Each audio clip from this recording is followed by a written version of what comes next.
नमस्ते, आदाब, सत श्री अकाल। मैं आपका होस्ट अफरोज कुरैशी और आप देख रहे हैं प्रगति न्यूज सबसे आगे। इन्फोर्समेंट डायरेक्टोरेट ईडी ने दिल्ली शराब केस में बीआरएस रुकन कौंसल कविता को नोटिस जारी किया। नोटिस में कहा गया है कि वो जुमा 15 सितंबर को दिल्ली में मुकदमे की समाअत के लिए आए। खबरसां एजेंसी एएनआई ने इस बात की इत्तला दी। बताया जाता है कि कविता से हैदराबाद के ताजिर अरुण रामचंद्र पिल्लाई के साथ पूछताछ की जाएगी। ये बताया गया है कि कविता ने आम आदमी पार्टी को शराब स्कैम मामले से हासिल होने वाली 100 करोड़ रुपए की रकम हवाले की थी। इस सिलसिले में उन्हें दूसरी मर्तबा नोटिस जारी किया गया। सीबीआई हुकाम ने दिल्ली शराब केस में कविता से गुज़िश्ता साल 11 दिसंबर को इनके घर पर पूछताछ की थी। कविता से तकरीबन 7.5 घंटे तक मुख्तलिफ मौज़ूआत पर सवालात किए गए। दिल्ली शराब मामले के केस में ईडी ने जारिया साल मार्च में भी कविता को तलब करते हुए 2 दिन पूछताछ की थी और इनके इस्तेमाल करदा सेल फोन को हासिल कर लिया था।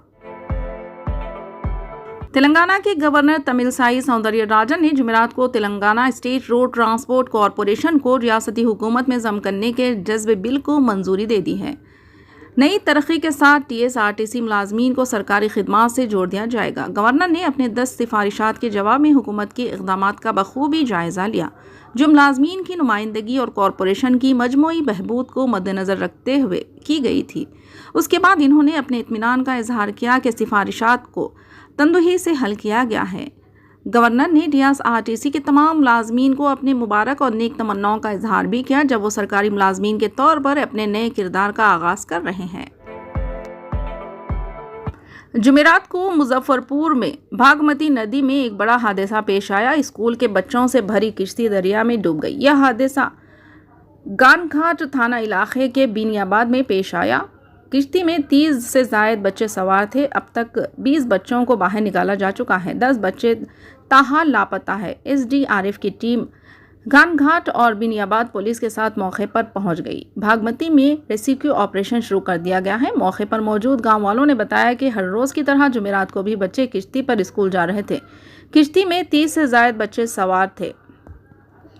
तेज करंट के बायस किश्ती अपना तवाजुन खो बैठी और दरिया में उलट गई। हादसे के बाद किश्ती में सवार बच्चों में चीख व पुकार मच गई। वाक़े की इत्तला मिलते ही मौके पर लोगों की बड़ी भीड़ जमा हो गई। दूसरी तरफ वज़ीर आला नीतीश कुमार SKMCH में नौ तामीर शुदा पीको वार्ड का इफ्तिताह करने मुजफ्फरपुर पहुंचने वाले थे।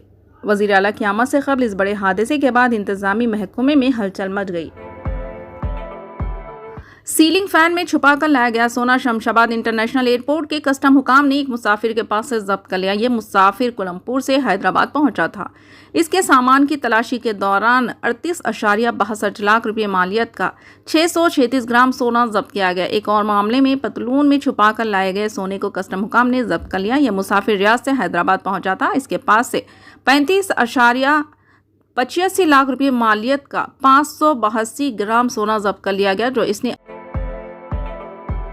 शुमाली अफ्रीका के मुल्क मशरिकी लीबिया में एक ताकतवर तूफान की वजह से आने वाली शदीद बारिश के बायस सैलाब की वजह से मरने वालों की तादाद बढ़कर 5,500 हो गई है, जबकि 7,000 दिगर जख्मी हो गए हैं। ट्रबल्स में कायम हंगामी खिदमत की तर्जुमान उसामा अली ने कहा कि अभी तक किसी हतमी हलाकत का तयन नहीं किया जा सकता, क्योंकि मुतासरा इलाकों से लाशें निकाली जा रही हैं। इन्होंने कहा कि तकरीबन 10,000 अफराद के लापता होने की इत्तला है और मुतासरा इलाकों से 30,000 अफराद बेघर हुए हैं। मिस्टर अली ने कहा कि सैलाब से मुतासरा इलाकों को बुनियादी सामान की शदीद किल्लत का सामना है। काबिल जिक्र है कि इतवार को मशरिकी लीबिया से टकराने वाले बहर रूम के तूफान की वजह से कई इलाके सैलाब की जद में आ गए थे। इससे इंफ्रास्ट्रक्चर को काफ़ी नुकसान पहुंचा है। महकमे सेहत के अहदेदारों ने कहा है कि तेलंगाना में डेंगू फीवर के केसेस में इजाफे की खबरों में कोई हकीकत नहीं है। कहा गया है कि रियासत में बुखार के केसेस से मुतालिक तशवीश की भी ज़रूरत नहीं है। अभी तक बुखार से किसी की भी मौत नहीं हुई। तेलंगाना में गुज़िश्ता 6 दिनों से हो रही बारिश की वजह से मौसमी अमराज पर जुमेरात के दिन महकमे सेहत के अहदेदारों ने जायज़ा इजलास तलब किया। रियासती वज़ीर सेहत हरीश राव की हिदायत पर यह इजलास तलब किया गया, जिसमें हेल्थ सेक्रेटरी रजवी के अलावा महकमे तिब के अहदेदारों ने शिरकत की। अहदेदारों को हिदायत दी गई कि वो किसी भी सूरत हाल से निमटने के लिए दवाखानों में मुकम्मल तैयारियां कर लें और बुखार से मुतासिर होने वालों की तफसीलात फौरी तौर पर पोर्टल पर दर्ज की जाएँ। इस डेटा के बिना पर district medical and health officers को हाई रिस्क इलाकों की निशानदेही करते हुए इक़दाम का मशवरा दिया गया। जिन इलाकों में बुखार के ज़्यादा केसेस देखे जा रहे हैं वहां के दवाखानों में चौकसी इख्तियार करने की हिदायत दी गई।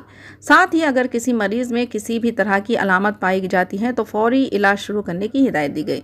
इस दौरान महकूम सेहत के हुकाम ने कहा है कि रियासत के ज़िले मुलुगु में डेंगू से अंदरून एक हफ्ता 10 अफराद के फौत होने से मुतालिक मीडिया में जो खबरें चलाई जा रही हैं इसमें कोई सच्चाई नहीं है। अपोजिशन इत्तेहाद Indian national development inclusive alliance से इंडिया ने चारशंबे को फैसला किया कि अगले लोकसभा इंतखाबात के लिए सीटों के इंतजामात को जल्द ही हतमी शक्ल दी जाएगी और अगले माह से मुल्क के मुख्तलिफ हिस्सों में इस इत्तेहाद की अवामी मीटिंगें शुरू होंगी। इसके साथ ही अपोजिशन इत्तेहाद ने कुछ न्यूज़ चैनल्स के एंकर्स के प्रोग्रामों का बाइकाट करने पर भी रजामंदी जाहिर की और इस सिलसिले में इंडिया के मीडिया से मुतालिक वर्किंग ग्रुप फैसला करेगा कि अपोजिशन इत्तेहाद की इत्तेहादी जमातों के नुमाइंदे किन प्रोग्रामों में शिरकत करेंगे। सऊदी अरब के वली अहद मोहम्मद बिन सलमान बिन अब्दुल अजीज हिंदुस्तान के सरकारी दौरे के दौरान मैन्युफैक्चरिंग और अंदरूनी तिजारत के फ़रोग़ के लिए महकूम तिजारत व सनत हुकूमत हिंद और सऊदी वजारत सरमायाकारी ने गुज़िश्ता रोज़ नई दिल्ली में एक हिंदुस्तान सऊदी अरब सरमायाकारी फोरम 2023 का इनेकाद किया। इस फोरम में हिंदुस्तान और सऊदी अरब की 500 से ज़ायद कंपनियों ने शिरकत की। गजा की पट्टी में एक बम धमाके में 6 फ़लस्तीनी शहीद और 19 जख्मी हो गए। गैर मुल्की खबरसां एजेंसी ने फ़लस्तीनी वजारत सेहत के हवाले से बताया कि धमाका एक रैली के दौरान हुआ है। इसराइल के खिलाफ निकाली जाने वाली रैली में नौजवानों की बड़ी तादाद शरीक थी। जख्मियों और शहदा की नाशों को हॉस्पिटल मुंतकिल कर दिया गया। इसराइल हुकाम ने दावा किया है कि बम करीबी फौजी चौकी पर फेंकने के लिए लाया गया था जो हादसाती तौर पर फट गया। जख्मियों में मुतादिद अफराद की हालत नाजुक है। शहदा की तादाद में इजाफे का खदशा जाहिर किया जा रहा है। उत्तर प्रदेश में नोएडा के सेक्टर 29 में वाक़े गंगा शॉपिंग कॉम्प्लेक्स के रेस्टोरेंट में जब लोग खाना खाने आए तो बिल के पैसे मांगने पर बदमाशों ने रेस्टोरेंट के अमले की ज़बरदस्त पिटाई की। इन शराबी गुंडों की लड़ाई की तस्वीरें रेस्टोरेंट में नस्ब सीसीटीवी कैमरों में कैद हो गई। मुतासरा रेस्टोरेंट मुलाजिम की शिकायत पर कोतवाली सेक्टर 20 पुलिस ने केस दर्ज करके मामले की जांच शुरू कर दी है। पुलिस फुटेज की बुनियाद पर मुलजिमान की तलाश कर रही है। गंगा शॉपिंग कॉम्प्लेक्स के रेस्टोरेंट के सीसीटीवी कैमरे में कैद तस्वीर में देखा जा सकता है कि बिल की अदायगी का मुतालबा करने पर शराबी गुंडे किस तरह मुलाजमीन की पिटाई शुरू कर देते हैं। ये वाक़या गंगा शॉपिंग सेक्टर 29 में वाक़े रेस्टोरेंट में पेश आया, जहां हिमांशु और गौरव यादव नामी गुंडे 2 दीगर अफराद के साथ खाना खाने के लिए रेस्टोरेंट में आए और 650 रुपये का खाने का बिल अदा किए बगैर चले गए। रेस्टोरेंट के मुलाजिम शहाबुद्दीन ने खाना खाने का बिल अदा करने को कहा तो इन्होंने शहाबुद्दीन को गालियां देना शुरू कर दिया। उसके बाद इसने इसे लात मार कर बुरी तरह मारा। गुंडे जान से मारने की धमकियां देते हुए गाड़ी में भाग गए। फिलहाल के लिए इस खबरनामे में बस इतना ही। देखने के लिए आपका बहुत बहुत शुक्रिया। अगर आप नए हैं इस चैनल पर तो सब्सक्राइब जरूर कर लें और बेल आइकन को दबा लें ताकि हमारी हर खबर आप तक पहले मिले।